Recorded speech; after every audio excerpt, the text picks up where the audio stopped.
అయితే చాలా మంది జన సైనికులు కానీ లేకపోతే కొంతమంది న్యూట్రల్ గా ఉన్న పీపుల్ కానీ ఇప్పటివరకు జగన్మోహన్ రెడ్డి గారికి అవకాశం ఇచ్చాం, చంద్రబాబు నాయుడు గారికి అవకాశం ఇచ్చాం, వైసీపీకి అవకాశం ఇచ్చాం, టీడీపీకి అవకాశం ఇచ్చాం, ఒక్కసారి పవన్ కళ్యాణ్ ముఖ్యమంత్రిగా చూడాలి, ఒక్కసారి జనసేన అధికారంలోకి కనీసం అంటే కొద్ది కాలమైనా ఆయన ముఖ్యమంత్రిగా పనిచేయాలి, జనసేన పార్టీ అధికారంలో ఉండాలనే ఒక అభిప్రాయం ఉంది.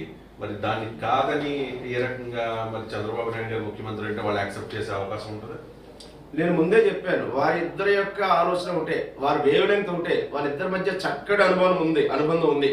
వారి ఆలోచన ఒకటే, ముందు ఈ రాష్ట్రం నుంచి జగన్మోహన్ రెడ్డి పరిపాలనని తరిమి కొట్టాలి. తర్వాత రాజకీయంగా ఏ నిర్ణయాలు తీసుకున్నారో ఆలోచించి వారి నిర్ణయం తీసుకుంటారు.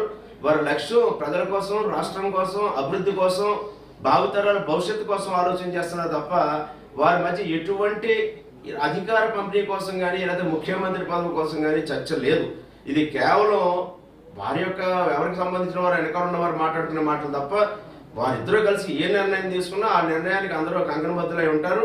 వారి నిర్ణయాన్ని అనుసరించే రేపు ముందుకు నడుస్తుంది. అందులో ఎవరికి ఏ విధమైన సందేహం అవసరం లేదు. ఆ చర్చ కూడా ఇప్పుడు అప్రస్తుతం. ముందు లక్ష్యం ఒకటే, ముందు జగన్మోహన్ రెడ్డిని రాష్ట్రం నుంచి పారదోలాలి, వైసీపీని రాష్ట్రం నుంచి తరిమి కొట్టాలి. ఆ లక్ష్యంతో పనిచేస్తూ ఉన్నారు. రైట్. పవన్ కళ్యాణ్ గారు చాలా సందర్భాల్లో చెప్పారు, గౌరవప్రదమైన పొత్తు ఉంటుంది, జనసేన గౌరవం ఎక్కడ కూడా తగ్గనివ్వను, నేను చూసుకుంటాను అని చెప్పి. సో సీట్ల విషయంలో వైసీపీ వాళ్ళు ఇప్పటికీ కూడా ఎద్దేవా చేస్తూ ఉన్నారు, 10వ పరకు అని చెప్పి. సో సీట్లు విషయంలో మీకు ఏదైనా సమాచారం ఉందా, ఎన్ని సీట్లు ఇవ్వచ్చు ఏంటి అనే దాని మీద?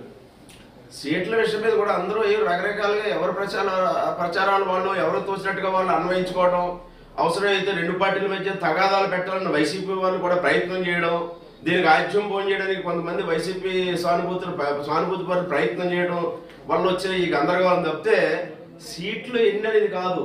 రేపు ఈ రాష్ట్రంలో ప్రభుత్వం ఏర్పాటు చేయాలంటే ఆ నియోజకవర్గంలో ఉన్న పరిస్థితులు, అక్కడ ఉన్నటువంటి తెలుగుదేశం జనసేన పార్టీ అభ్యర్థుల యొక్క బలాబలాలు, అక్కడ ఉన్న పరిస్థితులను బట్టి అన్ని కోణాల్లోనూ ఆలోచించి సర్వేలు కూడా అనేక పరిశీలించి రేపు ఒక నిర్ణయం ఇరువురు కలిసి తీసుకోవడం జరుగుతుంది తప్ప సీట్లు ఎక్కువ తక్కువ అనే దాంతో నిమిత్తం లేదు. ఇద్దరు ఒకటిగా నడుస్తున్నప్పుడు వారి మధ్య భేదం లేదు. అధికార పంపిణీ కోసం కానీ సీట్ల సంఖ్య గురించి కానీ కేవలం కొంతమంది పుట్టించే లేనిపోని ఈ యొక్క ప్రచారాలు తప్పితే ఇది సీట్ల సంఖ్యతో సంబంధం లేదు. వాళ్ళ లక్ష్యం ఒకటే, రేపు గెలుపు ప్రాతిపదికనే రెండు పార్టీలకు సంబంధించిన అభ్యర్థుల్ని నిర్ణయించడం జరుగుతుంది. పర్టికులర్ గా మీ నియోజకవర్గం